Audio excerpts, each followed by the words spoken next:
बिजावर विधानसभा क्षेत्र के 85% से ऊपर अंक प्राप्त करने वाले 10वीं और 12वीं के छात्र छात्राओं के भविष्य को लेकर सुनहरा अवसर कांग्रेस के युवा नेता भुवन विक्रम सिंह केसुराजा के द्वारा भारत मैरिज गार्डन में कैरियर काउंसिल सेमिनार का आयोजन कर शिक्षा के योग विशेषज्ञ सचिन भटनागर इंदौर के द्वारा सेमिनार की शुरुआत कर क्षेत्र के 200 से अधिक छात्र छात्राओं ने आगे पढ़ाई करने तथा भविष्य उज्जवल करने के लिए सचिन भटनागर सर को बताया कि हम engineer, doctor, collector, police, bank manager बनना चाहते हैं, लेकिन सभी छात्र छात्राओं ने बताया कि आर्थिक तंगी के कारण आगे की पढ़ाई नहीं कर पाते, जिससे भविष्य कैसे उज्जवल हो सके।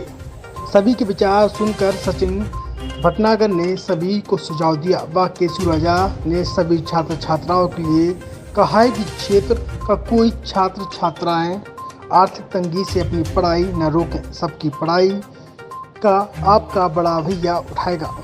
भुवन विक्रम सिंह केसुराजा ने सभी छात्र छात्राओं से कहा है कि हमारा वादा है निःशुल्क शिक्षा का वादा, आर्थिक तंगी से छुटकारा। जी भैया, आज किस प्रकार का सेमिनार लगाया गया था?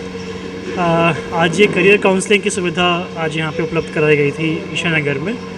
इसका मुख्य उद्देश्य ये था, जैसा कि पिछले साल से हम लोग एक योजना चला रहे थे कि जो भी 90% से ऊपर के बच्चे हों, अगर वो अपनी खुद की, उनके माता पिता अगर उनकी शिक्षा फाइनेंस करने में, उनकी फ़ीस वगैरह और जो भी पढ़ाई लिखाई के खर्चे होते हैं, यदि वो पूरे करने में सक्षम ना हो तो हम लोगों की तरफ से सहायता उपलब्ध कराई जाती है कि 90% से ऊपर के जो भी बच्चे हों उनकी कोचिंग की, पढ़ाई लिखाई की, रहने की, अगर हॉस्टल में कहीं रहते हैं तो खाने पीने की, वो सारी व्यवस्था हम लोग अपने व्यय पे करते हैं। तो उसी विषय पे आज इस साल दोबारा से हम लोगों ने ये करियर काउंसलिंग की व्यवस्था कराई थी और जो भी 90% से ऊपर के बच्चे होंगे और जिन्हें मदद की ज़रूरत होगी, उन सभी लोगों को अपने स्वयं के व्यय पे हम लोग आगे की शिक्षा प्राप्त कराने में मदद करेंगे।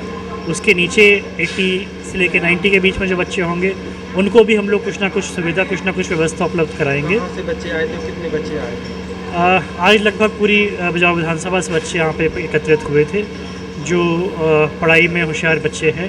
करीब 100 बच्चे के आसपास आज यहाँ पे उपस्थित थे। उन लोगों ने गाइडेंस ली, उन्होंने जाना कि उन्हें किस रास्ते पे चलना चाहिए, उन्हें क्या करना चाहिए अपने लक्ष्य को प्राप्त करने के लिए। कितने बच्चे सेलेक्ट किए गए? अभी हम लोग वही बातचीत लोगों से कर रहे हैं।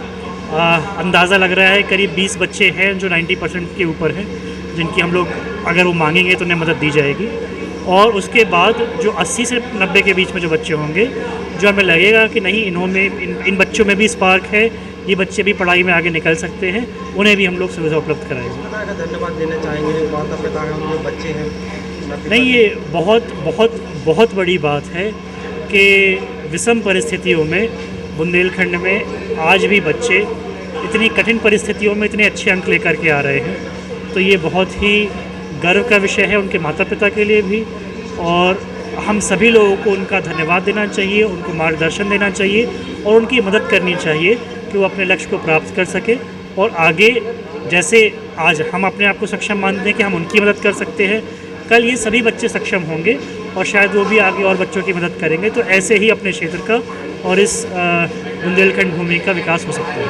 क्या इसी प्रकार आगे भी मदद करते हैं? जी हाँ, ये हमेशा ही चालू रहेगा और हम लोग प्रयास करेंगे कि हर वर्ष जो भी हमारे मेधावी छात्र रहते हैं अपने क्षेत्र के, उनकी मदद की जाए, उन्हें उनके लक्ष्य तक पहुँचाया जाए। बच्चों में किस प्रकार का उत्साह देखा गया? बहुत बहुत उत्साह है बच्चों में। जो एक निराशा बच्चों के मन में रहती थी कि हमारे बड़े भाई साहब ने भी पढ़ाई लिखाई की, अच्छी पढ़ाई की, पर आज खेती कर रहे हैं क्योंकि उन्हें समर्थन नहीं मिला, कराई गई साधन जो उन्हें सफल होने के लिए ज़रूरत थी। तो कहीं ना कहीं वो जो निराशा थी वो आज ख़त्म हुई है। बच्चों में बहुत खुशी है और मैं ये मानता हूँ कि उनमें वो जोश है कि वो अपने लक्ष्य तक पहुँच कर रहे हैं।